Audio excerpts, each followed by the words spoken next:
வணக்கம் அன்பர்களே, வாங்க நாம அரிசி இல்லாம அதிக அளவு சத்துக்கள் உள்ள பயத்தம்பருப்பு இட்லி எப்படி செய்யறதுன்னு பார்க்கலாம். இது உடம்புக்கு ரொம்ப ஹெல்த்தி, அதே சமயம் நல்ல சுவையாகவும் இருக்கும். அரிசி உபயோகப்படுத்தக்கூடாது, என்ன ஃபுட்டு செய்யலான்னு யோசிக்கிறவங்க இந்த இட்லி செஞ்சு பாருங்க. இது ரொம்ப நல்லா இருக்கும். நான் 1/2 கப் பச்சை பருப்பு எடுத்திருக்கேன், அதே 1/2 கப் உளுத்தம்பருப்பு எடுத்திருக்கேன். நீங்கள் எவ்வளோ எடுக்கிறீங்களோ 1 கப் எடுத்தால் அதே அளவு உளுத்தம்பருப்பு எடுக்கணும். ரெண்டுமே சரியான அளவு இருக்கணும், சம அளவு இருக்கணும் ரெண்டுமே. நான் 1/2 கப் பச்சை பருப்பு எடுத்திருக்கேன், 1/2 கப் உளுத்தம்பருப்பு எடுத்திருக்கேன், 1 டீஸ்பூன் வெந்தயம். இதை நல்லா ஒரு 2 முறை வாஷ் பண்ணிவிட்டு இதை 3லிருந்து 4 மணி நேரம் ஊற வைங்க. வாங்க நாம் பார்க்கலாம். இப்போ நாம் இதை 2 முறை அலம்பி 3லிருந்து 4 மணி நேரம் ஊற வைக்க போகிறேன். நான் இந்த பருப்பெல்லாம் அலம்பிட்டேன். இதை ஒரு 4 மணி நேரம் நான் ஊற வைக்கிறேன். ஊற வச்ச பிறகு உங்களுக்கு நான் என்ன பண்ணணும்னு காட்டுறேன். 1/4 கப் சிகப்பரிசி அவல் எடுத்திருக்கேன். இதை நல்லா அலம்பிட்டு ஒரு 10 நிமிஷம், மாவு அரைக்கிறதுக்கு ஒரு 10 நிமிஷம் முன்னாடி ஊற வச்சுக்கோங்க. 10லிருந்து 15 நிமிஷம் முன்னாடி ஊற வச்சுக்கோங்க. 1/4 கப் அளவு எடுத்திருக்கேன். தண்ணியை வடிகட்டிடுங்க. வடிகட்டிட்டு இதை நாம் மிக்சியில் சேர்த்துக்கலாம். அதோட நாம் ஊற வச்ச இந்த அவலையும் இதோடைய கூட சேர்த்துக்கலாம்.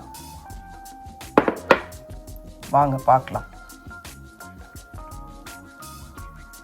இப்போ பாருங்க, தண்ணி வடிகட்டி பருப்பெல்லாம் சேர்த்தாச்சு, அது கூடயே ஊற வச்ச அவளையும் சேர்த்தாச்சு. இது கூட ஒரு 1/4 டம்ளர் தண்ணி விட்டு அரைக்கலாம். கூட தேவைப்பட்டால் இன்னும் கொஞ்சம் தண்ணி சேர்த்து அரைக்கலாம். இட்லி மாவு பதத்துக்கு நாம் இதை அரைச்சிக்கலாம். பாருங்க, மாவு நல்லா மசிஞ்சிடுச்சு. பாருங்க, இந்த மாதிரி ஸ்டேஜில் ஒரு பாத்திரத்துக்கு இதை நாம் மாற்றிடலாம். அரைச்ச மாவை பாத்திரத்தில் வழிச்சாச்சு. இப்போ இதில் 1 ஸ்பூன் உப்பு போட்டு நல்லா கலந்து விடலாம். இப்போ அரைச்ச மாவை பாத்திரத்தில் வழிச்சாச்சு. இதில் 1 ஸ்பூன் உப்பை போட்டு நல்லா இட்லி மாவு பதத்துக்கு நல்லா கரைச்சி வைங்க. கையால் உப்பு போட்டு நல்லா கரைச்சி வச்சாதான் நல்லா பொங்கி வரும். இதை 8லிருந்து 10 மணி நேரம் புளிக்க வைங்க. அதுக்கப்புறம் வாங்க நாம் பார்க்கலாம். இது புளித்த பிறகு உங்களுக்கு நான் காட்டுறேன். இப்போ நாம் பாசி பருப்பு உளுத்தம்பருப்பு சேர்த்து அரைச்ச இட்லி மாவு எப்படி நல்லா பொங்கி வந்திருக்கு பாருங்க. இப்போ இதை பாருங்க, நல்லா பொங்கி வந்திருக்கு. இப்போ இதை நாம இட்லி தட்டில் இட்லி வாக்கலாம். வாங்க பார்க்கலாம். நல்லா மாவை நல்லா கலக்கிக்கோங்க. கலக்கிட்ட பிறகு நாம இப்போ இட்லி பானையில் இட்லி வாத்துடலாம். இப்போ நான் இட்லி தட்டில் இட்லி வாத்துட்டேன். வாங்க இப்போ இதை இட்லி பானையில் நான் 2 தட்டு தான் வைக்கிறேன். அது 15 மினிட்ஸ் எடுத்துக்கும். இப்போ நான் இதை இட்லி பானையில் வைக்க போகிறேன். இது 2வது தட்டு. பாருங்க, தண்ணி கொதிக்குது. பாருங்க, தண்ணி கொதிக்குது. நான் அதை இட்லி தட்டை இதில் வச்சுட்டேன். இன்னொரு பிளேட்டையும் இதில் நான் வச்சுடுவேன். வச்சுட்டு மூடிட்டு 15 மினிட்ஸ் கழிச்சு உங்களுக்கு காட்டுறேன். பாருங்க, இட்லி ரெடி ஆயிடுச்சு. தொட்டு பாருங்க, சூப்பரா வெந்துடுச்சு. ரொம்ப நல்லா சாஃப்டா இருக்கு, ரொம்ப அருமையா இருக்குங்க. நான் உங்களுக்கு இதை ஆறின பிறகு எடுத்து காட்டுறேன். வாங்க. இட்லி பாருங்க எவ்வளவு சாஃப்டா வந்திருக்கு பாருங்க.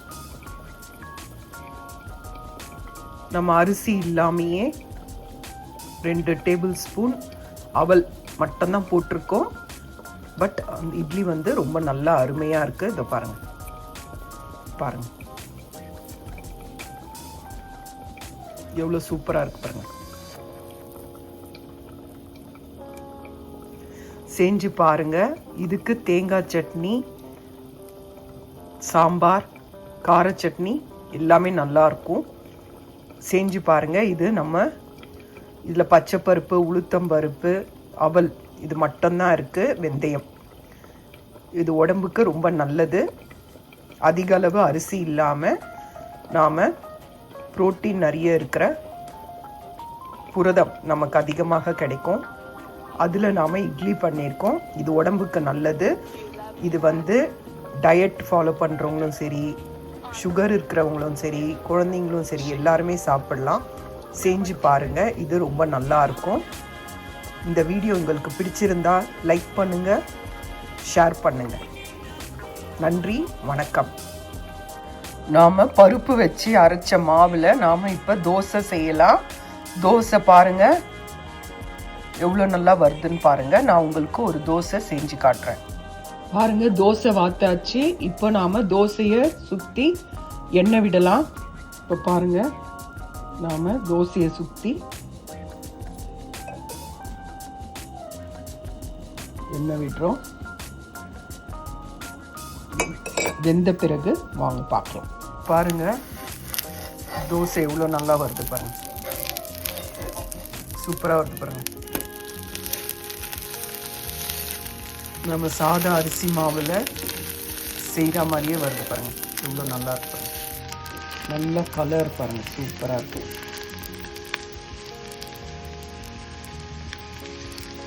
இந்த மாவில் இட்லியும் வரும், தோசையும் வரும். செஞ்சு பாருங்கள். இந்த இட்லி ரொம்ப நல்லா இருக்கும். ரொம்ப நல்லாவே சாஃப்டாக இருக்கும், டேஸ்டாகவும் இருக்கும்.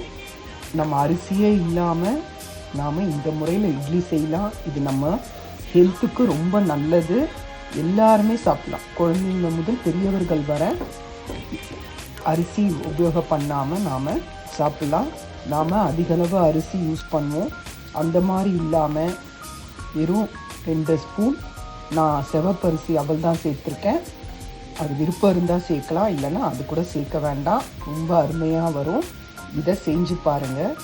செஞ்சுட்டு இந்த வீடியோ உங்களுக்கு பிடிச்சிருந்தால் லைக் பண்ணுங்கள். பாருங்கள், இவ்வளோ அருமையாக தோசை வந்துச்சு பாருங்கள்.